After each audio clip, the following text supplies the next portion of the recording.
concept of carbon tax.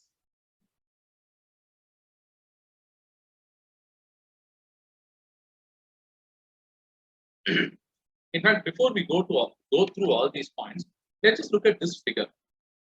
Though the heading is called carbon dividend, I will come and we'll revisit this and we'll explain or we'll try to understand the difference between a carbon tax and a carbon dividend.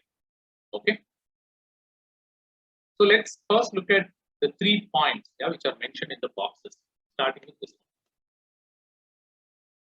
one. Carbon tax, the simple funda is, as the name suggests, tax on carbon.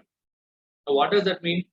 Tax on products which during their stages of production or during their use cause CO2 emission. That is simple. Yeah. So what does first point say? CO2 fee is charged on natural gas, coal and mineral oil products because using these products, what it does, it adds to GHG emissions and global warming. Okay. Now what the government does, in India, we don't have this kind of a carbon tax. We don't put something called as a heading called carbon tax, but we deal it in a different way. I'll come to it. There are 2 concepts in India called as perform, achieve, trade and renewable energy certificate. So both I'll discuss when we come to India and climate change. We don't have a tax called as a carbon tax, but it is done in a roundabout manner in India.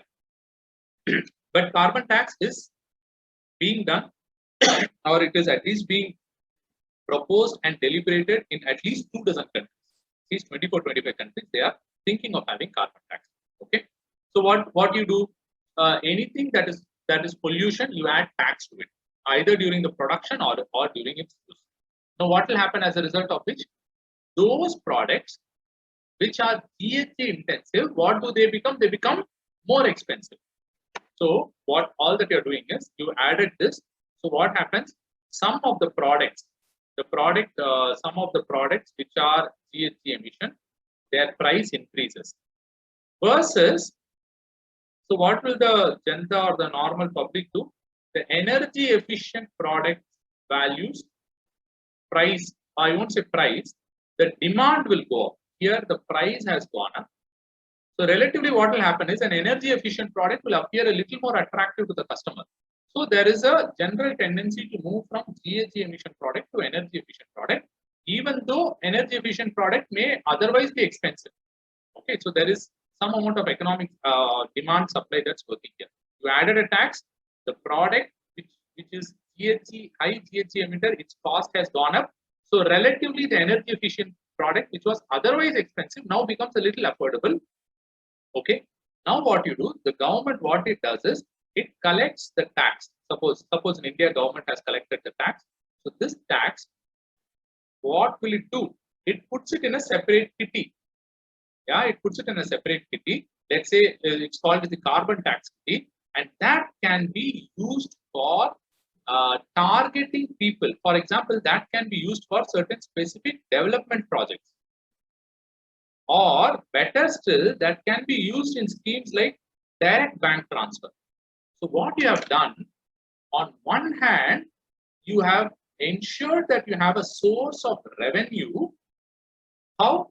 By taxing products which are causing climate change. So by doing that, what you have done, you are forcing people to use less GHG emission things. So on one hand, you get the revenue. On the other hand, you're also moving towards your climate change goal. So both the criteria is getting met. And what you do is the money that you have received, you are able to target it. While the point 2 here says that the revenues are evenly distributed among citizens, it need not always be so. It need not always be evenly. It could be a very targeted distribution, like the targeted, the direct bank transfer scheme, where you identify people below poverty line or whatever your criteria may be, and you transfer money into their account. So when you transfer money into their account, their purchasing power improves. When purchasing power improves, obviously there is a economical activity and there is a general economical growth and development that is happening. Now, so what has happened? You have taxed the GHG emitting products. You have given it to the public, and then the public brings it back into the economy only. It brings it back into the economy. So what you have done, this carbon, which is a tax at the start, actually becomes a dividend by the time it circulates back into the economy. Okay, so that's why though it is a carbon tax to start with, but when you look at the full picture, it is actually called as a carbon dividend. So both terms are similar, but carbon dividend, the term is used when the tax that was collected is given to people over here, and people over here are using it back to the economy. Hence the name carbon dividend. Okay. Now, if this picture is clear, let's quickly move to the points about carbon tax. This won't take us a lot of time. There are a few important points here also. As I said, first is the definition. So what is the definition? The definition is carbon tax is levied on carbon emissions required to produce goods and services. Yeah. So this definition we have done. Now, what is the objective? Yeah, objective I have not discussed that much in detail. The first objective is to make visible the hidden social cost of carbon emission. Hidden social cost of carbon emission.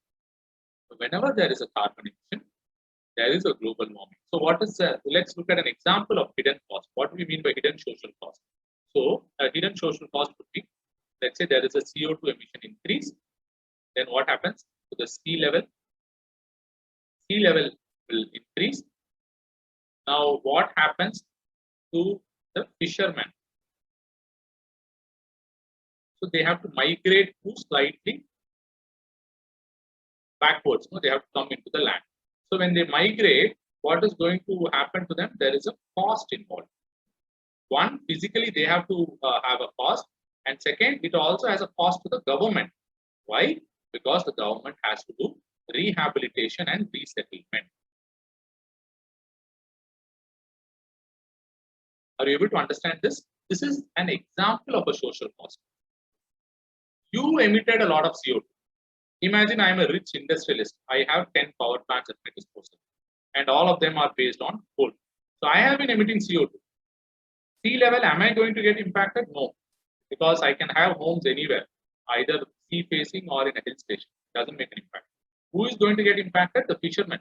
So the fishermen become very vulnerable. Now they have to move their location. So what will they do? They'll have to move a little towards the land area which is not yet submerged. But then if there is already present there, it will cause some kind of a social tension. Then the government will step in. It has to ensure some kind of resettlement and rehabilitation. That is an example of social cost. It may even cause unrest between the fishermen who are new to that place versus the existing population. So now all of this, what is the root cause? Excess CO2. Have we punished the guy in any way? We haven't. How can we punish? We can punish by putting a tax. Is that the most desirable one? That is debatable, which we can discuss later also. I'll just touch upon this. But many economists feel that carbon tax is a great way of making the polluter pay. This is what many economists feel. Okay. So the first objective is to make visible the hidden social cost of carbon emission. That is very clear. The second objective is decrease demand for high emission goods and services. That is natural, no? When the price of goods which during their production has emitted a lot of CO2, their cost gets added up. When the cost gets added up, everything remaining same, simple demand supply economics, when the cost increases, the demand will come down. So as a concept, carbon tax is called as a Pigovian tax. So Pigou was a British economist who for the first time suggested Pigou, that is Pigou. He said that any market activity that generates negative externalities. So here is another term.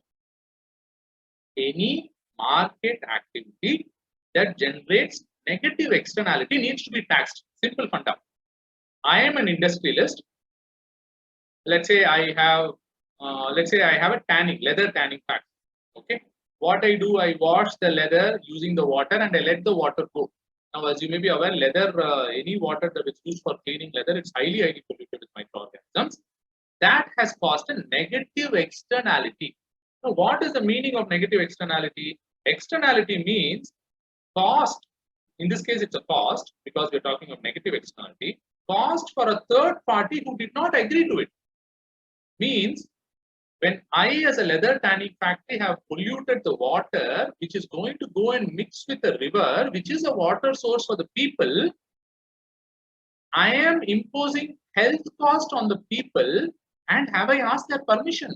I have not asked. So it's a negative externality. Since it's a negative externality, you have to pay a tax. So that is the basic concept of Pigovian tax. Okay. And one of the reasons why economists prefer this is they say that it can be easily implemented. From an implementation point of view, it's easy. Okay. Now, one small challenge. I said that carbon tax is preferred by economists. One small challenge is, in fact, there are two small challenges. In terms of carbon tax, suppose I am an industrialist, I am producing steel, let's say. Yeah, production of steel, very energy intensive.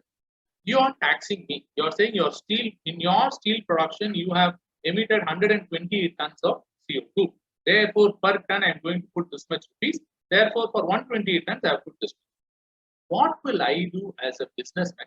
Am I going to absorb that tax? What will I do? Logically, what will I do? If you are a businessman, what will you do? Think about it. No businessman will absorb it. So the easiest thing that he will do is pass it on to the consumers. What is that kind of a tax where you levy on someone, but eventually it gets impacted on someone else? What is that kind of a tax called? Have you heard of it? A tax which is levied on the source, but eventually it is paid by someone else. Eventually, exactly, it's called as an indirect tax. Good job. It's an indirect tax. So to that extent, carbon tax is an indirect tax because eventually the industrialist or whoever is producing the good, he will just increase the price of the good. But there is a cost to him. Why? Because the cost of his good has increased, the demand is likely to decrease. Probably. It depends on the other factors. Okay. So that's one problem I see of carbon tax, but economists feel among other options, this is still the best option. Yeah. So if you have to choose between me and the reputed economist, obviously you have to choose the